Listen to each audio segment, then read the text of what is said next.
What is up, Endgame community? I'm Pierre, here to help you with some waiver wire options at pitcher for Week 10. Let's start off with a guy who has made his transition from the bullpen to the starting rotation. That is Spencer Strider of the Atlanta Braves. Look, this guy was already looking like he was viable in fantasy leagues and was actually picked up in a few leagues I was in just because he's striking out so many batters, helping with ratios, striking out a ton of batters, and now getting his chance to start. Only thing is, of course, has not been stretched out yet, only going 4 innings per start his last couple of times out. 37% strikeout rate, 98th percentile in the league so far. And he's kept that up even in the rotation. He's going to get stretched out a little bit more, probably see him go 5 innings or so this next time out. We'll see how long it lasts. He keeps being this effective. There's no reason why they would take him out. He's been helping in every category so far. He will get wins once he starts to go longer in games. So this is a good time to go ahead and add him. And of course, get that bonus if you need it, where he can qualify at both starting pitcher and relief pitcher. All right, now another guy who has been converted, well, not really converted because he used to be a starter, then had to move to the bullpen, and now he's back in because Hyunjin Ryu is on the IL, talking about Toronto and Ross Stripling. So it's a guy who, with the Dodgers, did have some success and then kind of fell off the last couple of years, moving to Toronto, and he's just really been used as a spot starter and a long reliever. But now he's looking pretty good so far this year. Last time out, he went 5 scoreless, only allowed 1 hit to the Royals. Now, he's shown good command, right? He's hardly walking anybody, but he's really not piling up a lot of strikeouts, only 20% strikeout rate, a guy who is going to do pretty well in terms of holding down those ratios. But of course, being the AL East, that's the only issue here. When he gets teams like the Yankees or Boston, you might want to think twice before you put him in there. So not necessarily going to be a staple in your rotation, but he's pitching pretty well so far, and we know he's done it in the past. So if he can harness that control and show some of the upside he had before in his prime, yeah, he's definitely worth an add in certain leagues. All right, now a guy who also has been bouncing back and forth between bullpen and rotation, and it looks like for the better this time in the bullpen. That is Tanner Houck of the Boston Red Sox. Look, let's face it, this is a team that just never has an identity at closer. Now, I'm not saying that he's going to be the closer or that he even has any saves. He doesn't. But it seems like that would be the logical thing to do. He did struggle early in the season. They tried him out as a starter. Didn't do so great in his first 3 starts, and then even moving into a reliever role, well, he just got pounded in back-to-back starts. His ratios just blew up.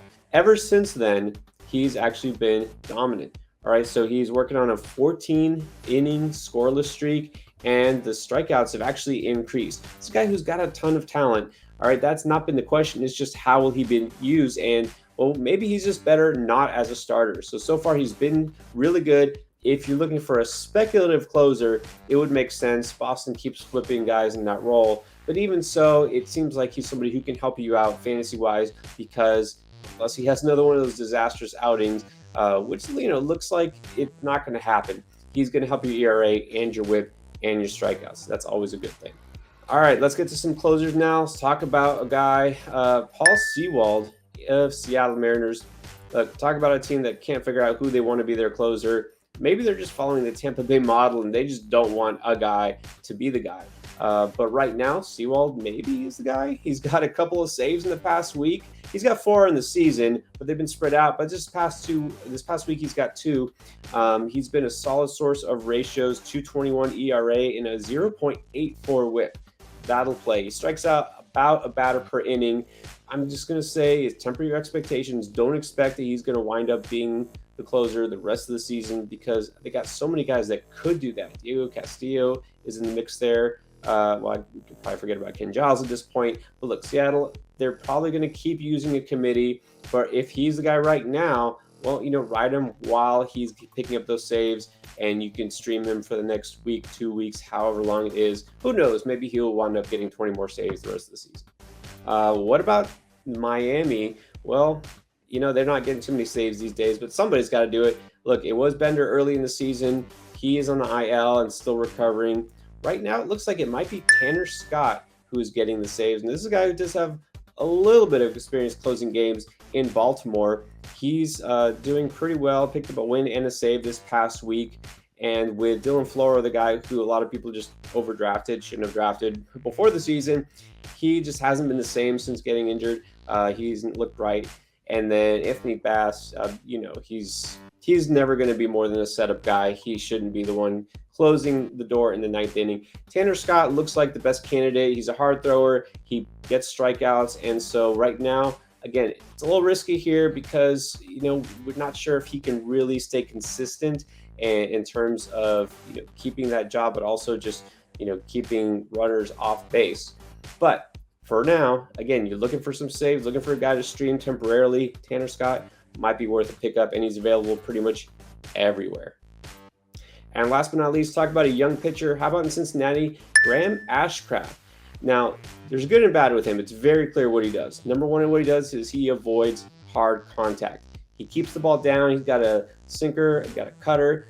He's a guy who's going to keep the ball in play on the ground and induce a lot of outs, easy outs. What he doesn't do is strike out batters, right? And that's kind of an important thing in fantasy. So unfortunately, you're not going to get a lot. So far in his first, 17 innings, he's got 9 strikeouts. Not too good, but you know what? That's the trade-off. A lot of times you're looking for a guy on the waiver wire to throw him back into your rotation. Something has to give, right? So this is a young pitcher who does have some arm talent. It's odd because he actually did strike out a fair amount of batters in the minors, at least a batter per inning. So I think they're intentionally getting him to pitch that way because they play in the Great American Ballpark, right? Because Cincinnati, is a team that really can't afford to give up a lot of runs. They have to try to play conservatively with their pitching staff because their offense isn't going to often make up for that. So far, so good for Ashcraft. Now, again, it's only been a couple of starts, but so far a 1.53 ERA, 0.96 WHIP. All good signs. You know what? If you can sacrifice a little bit on the strikeout rate, he's definitely worth an add in deeper leagues. All right, so those are my pitcher recommendations heading into Week 10. Check out the hitter version of this. Also, always here to help you win. Join us on our Discord, information in the description below, and ask us any questions you got. All right, thanks for watching.